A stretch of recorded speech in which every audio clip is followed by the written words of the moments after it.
और जाहिर सी बात है, देखिए बहुत सारे संस्थानों को लेकर जिक्र किया गया है, इंस्टीट्यूट को लेकर जिक्र किया गया है, और अब एक और इंस्टीट्यूट जो एक नए मुकाम की तरफ आगे बढ़ता जा रहा है, सफलताओं की तरफ बढ़ता जा रहा है। स्वागत है सर, अमरदीप जी आपका। सर माइक लीजिए। और सबसे पहले मैं यही जानना चाहूँगा कि आपके संस्थान की विशेषता क्या है, क्या खूबी है, क्या आपकी कोशिश है और क्या सोच है? एलिट इंस्टीट्यूट 2001 से है पटना में, और जिस समय ये अपने प्रारंभिक दौर में था तो उस समय जो हमारी सबसे बड़ी आकांक्षा थी वह यह थी कि मध्यम वर्गीय परिवार के बच्चे और जो निम्न मध्यम वर्गीय परिवार के बच्चे हैं उनका उस शिक्षा में कैसे अच्छा प्रदर्शन हो, कैसे उन्हें हम जोड़ पाएँ। बिहार में मेधा की कोई दिक्कत नहीं है, प्रतिभा की कोई दिक्कत नहीं है, अवसर की दिक्कत है। हम कितने बच्चों को अवसर प्रदान कर पाते हैं। एलिट संस्थान ने 2008 के बाद से ज्ञानोदय योजना की शुरुआत की, जो कि सभी अखबार में भी और सभी न्यूज़ चैनल में भी इसकी खासी चर्चा रही। जिस परिवार का सालाना इनकम 1 लाख से कम था, वैसे 21 बच्चों को प्रत्येक वर्ष निःशुल्क शिक्षा हम लोग प्रदान कर रहे थे, चाहे उनको IIT JEE में जाना था या उनको मेडिकल में अपना कैरियर बनाना था। और सबसे बड़ी दिक्कत उस समय हमें यही देखने को मिल रही थी कि बहुत सारे बच्चे थे जो ग्रामीण स्तर पर भी थे, जो मैट्रिक की परीक्षा तो पास कर लेते थे लेकिन उसके बाद की उनकी तैयारी नहीं हो पाती थी। और इसका सबसे बड़ा कारण जो था वो कारण था कि उनके पास अर्थव्यवस्था का वो समायोजन नहीं था। हमने एलिट को इस रूप में जोड़ा और एलिट का यह होम हमारे लिए बहुत क्या कहें महत्वाकांक्षी योजनाओं में रहा, जिसका कि परिणाम बहुत ही सुखद रहा। हमने एलिट इंस्टीट्यूट में, IIT में और मेडिकल में जो रिजल्ट देखे, उस रिजल्ट में श्रद्धा के साथ, एक तन्मयता के साथ, लगन के साथ जो रिजल्ट देखा, ये हमारे अहोभाव को भरता रहा। 2017 के बाद से हमने इसी कड़ी में एक चीज़ और जोड़ी कि पटना में बच्चों को रहने की दिक्कत है।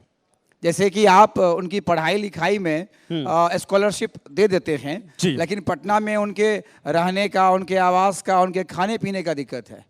तो एलिट संस्थान ने ऐसे छात्रावास की घोषणा कर दी जिसमें कि बहुत ही न्यूनतम शुल्क में कोई भी बच्चा रह सकता है और अपने पढ़ाई लिखाई को आगे बढ़ा सकता है। ये भी स्कॉलरशिप के अंतर्गत है। इसे भी हमने ज्ञानोदय योजना के अंतर्गत रखा।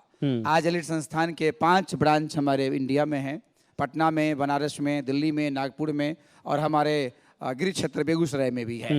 तो हमें ये कहना होता है, मुझे बरबस दिनकर की वो पंक्ति याद आती है, वसुधा का नेता कौन हुआ, भूखंड विजेता कौन हुआ, अतुलित यशक्रेता कौन हुआ, नवधर्म प्रणेता कौन हुआ, जिसने न कभी आराम किया, विघ्नों में रहकर नाम किया।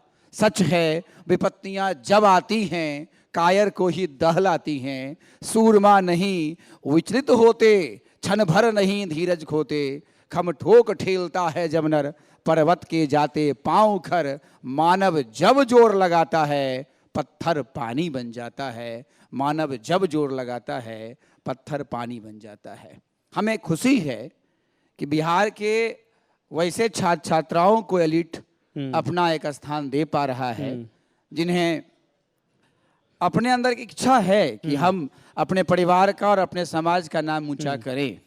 एलिट के कार्यक्रम के दौरान, हम पूरे 2 वर्ष के कार्यक्रम के दौरान जो इंटीग्रेटेड कोर्स चलाते हैं, जिसमें कि बच्चों को 11th-12th बोर्ड के साथ साथ JEE या नीट का प्रिपरेशन करवाया जाता है, उसमें हर एक 2 महीने पे हम बच्चों को योग, प्राणायाम और ध्यान की गतिविधियों से भी गुजरते हैं। क्योंकि समस्या सिर्फ ये नहीं है कि उन्हें क्या दिक्कतें हो रही हैं या उनको कहाँ तक जाना है, समस्या यह भी है कि उनके अंदर के आत्मबल को और मनोबल को कैसे बढ़ाया जाए। आदमी आमतौर पे जानता है कि क्या सही है और क्या गलत है, लेकिन वो भी गलतियां कर बैठता है और गलतियां करता है, पछताता है और आत्महीनता का शिकार होता है। तो बच्चों के अंदर इस आत्मबल का कैसे संवर्धन हो, कैसे आत्मविश्वास का संवर्धन हो, सही को सही बनाए रखते हुए कैसे अपने जीवन में हम आगे बढ़ पाएं। हमारे बहुत सारे बच्चे पटना में PMCH में हैं, NMCH में, DMCH में, IGMS में हैं और NIT और IIT में भी हैं। और हमें ये कहते हुए बहुत फक्र होता है और सारे बच्चे अगर सुन रहे होंगे लाइव में अपने अमरदीप सर को, तो उन्हें ये बड़ा गौरवान्वित महसूस होना होता होगा कि हमें फक्र है आप पे कि आपने आज तक हमारी उस सोच को मेंटेन किया। भले आपने आईआईटी कॉलेज में पढ़ाई की, फिर वहाँ से निकले, फिर आप जॉब भी कर रहे हैं, लेकिन सबसे बड़ी चीज़ है कि आपने अपने मूल्यों को नहीं छोड़ा। आमतौर पर मैं देखता हूँ बहुत सारे बच्चे तैयारी करते हैं, अथक मेहनत करते हैं और इंजीनियरिंग कॉलेज में जाने के बाद ड्रिंक करने लगते हैं, बहुत तरह के दुर्व्यसनों में फंस जाते हैं। हमने अपने बच्चों के अंदर चरित्र, संस्कार और शिक्षा तीनों चीज़ों का समावेश डाला है कि आपको देख करके आपके समाज का बच्चा, आपके समाज के व्यक्ति आपको इंस्पिरेशन के रूप में लें। ध्यान रहे आपको देखकर बच्चे यह ना सोचने लगें कि हाँ सिर्फ पढ़ लिख करके नौकरी कर लेने और पैसा कमाने को ही पूर्णता कहते हैं। चारित्रिक विकास भी होना चाहिए, नैतिक मूल्यों पर भी आपको खरा उतरना पड़ेगा, तभी हम भारत को उस रूप में देख पाएंगे जिस भारत की परिकल्पना विवेकानंद जी ने की थी, कलाम जी ने की थी। अभी हिंदुस्तान का जिक्र करेंगे, ये मंच बिहार को लेकर, बिहार के विकास को लेकर है। आपने कहा कि हम समावेश ऐसा करना चाहते हैं जैसे यहाँ के बच्चे आगे भी बढ़े और उनके साथ उनकी मनोस्थिति भी बड़ी मजबूत हो। ये बड़ा अच्छा कदम है और जाहिर सी बात है कि डॉक्टर इंजीनियर कोई बनता है तो वो देख के अपने आप में खुशी होती है। लेकिन बिहार कब तक हम समृद्ध तौर पर देख पाएंगे इसमें हमारे यूथ कहीं और मूव ना करें, हमारे यूथ इतने सक्षम हो कि 10, 5, 20, 50 लोगों को रोजगार दे पाएं और बिहार आने के बाद ये सवाल ना पूछना पड़े कि हमारे skilled youth, well educated youth या हमारा जो लोअर क्लास लेवल है वो अब सेटल हो चुका है। दरअसल माइग्रेशन की स्थिति खत्म हो चुकी है। जी जी जी, पढ़ के लोग बाहर नहीं जाएंगे, यहीं रुकेंगे। जी यहीं आपका करेंगे। कहना बिल्कुल सही है। और अगर हम लोग बहुत ध्यान से इस चीज़ को मनोयोग पूर्वक सोचें, 2020 के लॉकडाउन ने जिस तरह से बहुत सारी चीज़ों को एक अलग अंधेरे में ले जाने का कोशिश किया, उसी कोशिश के बीच में बहुत सारे इंटरप्रेन्योर की भी बात शुरू हुई। बहुत सारे लोगों ने अपना रोजगार शुरू किया। हम देख रहे हैं एमएसएमई के अंतर्गत भारत सरकार ने भी मुद्रा लोन की बातें की, स्किल्ड इंडिया की बातें की और इसका बड़ा प्रभाव दिखा है पटना में भी और पटना के इर्द गिर्द बहुत सारे शहरों में भी और बिहार के बहुत सारे जिलों में भी। मैं ये कहते हुए बहुत ही खुशी महसूस करता हूँ कि हमारे बहुत सारे ऐसे स्टूडेंट जिन लोगों ने इंजीनियरिंग की थी, उन लोगों ने अपनी कंपनी खोली है और अपनी कंपनी में बहुत सारे लोगों को जॉब पे रख रहे हैं और बहुत सारे परिवार को चला भी रहे हैं। जोरदार तालियां इसके लिए।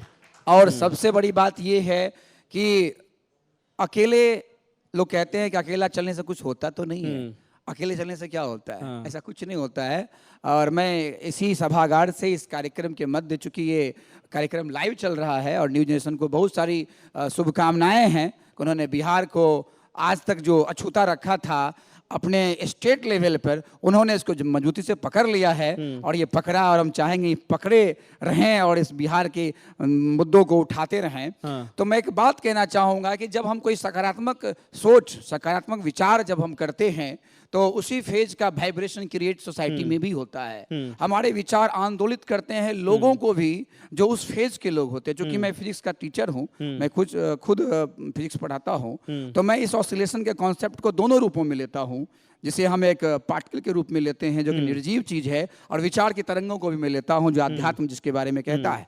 तो जब हम किसी विषय को बड़ी गूढ़ता के साथ, चिंतन धारा के साथ जोड़ते हैं और किसी कल्पना को हम जीना चाहते हैं, तो उस फेज में रहने वाले जितने सारे लोग हैं वो उस फेज में आ जाते हैं और आंदोलित होना शुरू हो जाते हैं। नहीं तो एक विवेकानंद के भाषण को सुन करके, विवेकानंद की बातों को सोच करके इतना आंदोलन आज़ादी के समय में नहीं हो सकता था। 30 करोड़ की आबादी थी पूरे भारत की और महात्मा गांधी के हुंकार पर पूरा देश आंदोलित नहीं हो सकता था। विचार में क्रांति है, चिंतन में बहुत बड़ी शक्ति है। तो अगर आप सोचते हैं कि समाज को हम नई दिशा दें, शिक्षा के क्षेत्र में, चिकित्सा के क्षेत्र में, रोजगार के क्षेत्र में या किसी भी क्षेत्र में, तो आपका विचार आपके पास बहुत बड़ा बल है। आप उस वैचारिक क्रांति के अग्रदूत बने, उसी विचार में रहें और ऐसे ही विचारों का आदान प्रदान जरूर करते रहें। आपके यहाँ क्या क्या तैयारियां करवाई जाती हैं? बिहार के कोने कोने से बच्चे आना चाहें जी, तो क्या? हमारे यहाँ पटना वाले जो हमारा होम सेंटर है, जहाँ से हमने एलीट को स्टार्ट किया था 2001 में, यहाँ हमारे 3 कोर्सेज मेन हैं। जेई के कोर्स हैं जिसमें जेई मेंस और एडवांस है। दूसरा हमारा कोर्स नीट का है, मेडिकल का है, और तीसरा एनडीए का। 2021 से हमने नेशनल डिफेंस एकेडमी का भी प्रिपरेशन करवाना शुरू किया, क्योंकि बहुत सारे हमारे बिहार के युवा, हम लोग को बहुत बड़ा आश्चर्य होता है कि बिहार के बहुत सारे ऐसे डिस्ट्रिक्ट हैं जहाँ से सेना में बहुत सारे बच्चे हैं, बहुत सारे, पटना के भी इर्द गिर्द के बहुत सारे। तो उन परिवार के बच्चों का ये था कि सर हमें एनडीए में जाना है, नेशनल डिफेंस एकेडमी की तैयारी करनी है। हमने उसके लिए बिल्कुल खाका तैयार किया, टीचर्स के ग्रुप तैयार किए, जो उन्हें स्टडी मटेरियल चाहिए था वो तैयार किया, और मुझे बहुत खुशी है कि एनडीए के क्षेत्र में बच्चे अच्छा कर रहे हैं। अच्छा, आप एजुकेशन सेक्टर को समझते हैं। एक सवाल मेरा है, बिहार में जितनी शिद्दत हर गली में राजनीति को लेकर है, उतनी किसी और चीज़ को लेकर होती नहीं है। ऐसा क्यों है? जबकि यहाँ के बच्चे, यहाँ के यूथ इंटेलेक्चुअल होते हैं, मेहनती होते हैं, उसका परिणाम एक साइड में होता है कि सिविल सर्विस में अच्छे खासे बच्चे निकल के जाते हैं। लेकिन जितनी शिद्दत राजनीति को लेकर होती है, अगर वो कन्वर्ट हो जाए तो मुझे लगता है कि बिहार तो किसी के सहयोग की आवश्यकता ही नहीं पड़ेगी। वो क्यों नहीं हो पाता है? इस प्रश्न को जिस सुपरफिशियल एस्पेक्ट से आपने पूछा है, मैं उसके अंदर में जा रहा हूँ, समझने का विषय होगा। बिहार में कोई बात तो जरूर थी, इसलिए ना महात्मा गांधी जी ने भी गांधी मैदान से ही आंदोलन शुरू किया। और जब तक वो चंपारण नहीं आए थे, राजकुमार शुक्ल जी जब तक उनको यहाँ से नील के खेती के विरोध में नहीं खड़ा करवाए थे, तब तक महात्मा गांधी को महात्मा कोई नहीं समझ पाया था। जयप्रकाश नारायण भी पूरे देश के बड़े नेता थे, इंदिरा गांधी जी को टक्कर देने वाले नेता थे, लेकिन उन्होंने भी जो आंदोलन किया वो बिहार के पटना गांधी मैदान से स्टार्ट किया। बिहार के डीएनए में कहें, बिहार के गुणसूत्र में कहें, क्रोमोजोम में कहें, एक खासियत है, यहाँ का बच्चा बच्चा लीडर होता है। ये लीडरशिप आपके अंदर भी होगा, मेरे अंदर भी होगा, और सभागार में बैठे हुए हर गली गली में ये लीडरशिप आपको और जगह नहीं दिखेगा। मैं तो बहुत जगह भ्रमण के दौरान भी जाता हूँ, सेंटर्स पे जाता हूँ, बहुत जगह के लोग सिर्फ सुनने वाले होते हैं, फॉलोअर होते हैं, आप उनको बहुत जल्दी मोह सकते हैं। बिहार के एक छोटे से आदमी, मैंने एक खासियत देखी है कि वो छा जाता है। वो जब बोलना शुरू करता है तो उस इर्द गिर्द के लोगों के वो अपने वशीभूत कर लेता है। तो ये इसके साथ खासियत है। तो सिविल सर्विसेज में जो रिजल्ट है वो इसकी नेतृत्व क्षमता की ही बात है, लेकिन उचित मार्गदर्शन नहीं होने की वजह से हमारे माथे पर कम पढ़ा लिखा नेता भी हम पे राज करता है। कुछ ऐसा भी कहते हैं कि अधिक राजनीति जहां होती है वहां डेवलपमेंट नहीं होता।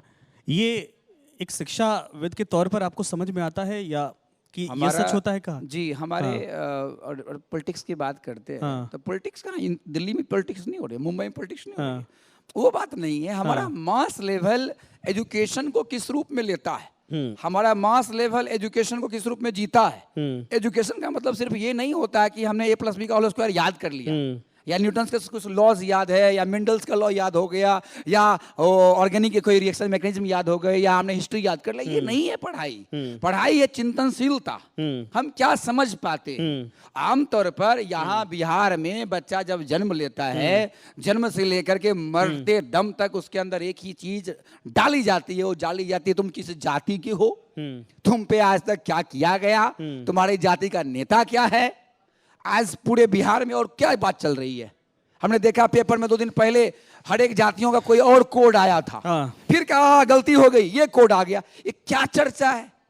तो ठीक है, ये चर्चा है, तो जब ऐसी ही चर्चाएं होती रहेगी, बच्चा तो कोई आसमान से आया नहीं है, वो ऐसी आबू हवा में पलता है, बढ़ता है, वो कौन जाती है नहीं जाती है।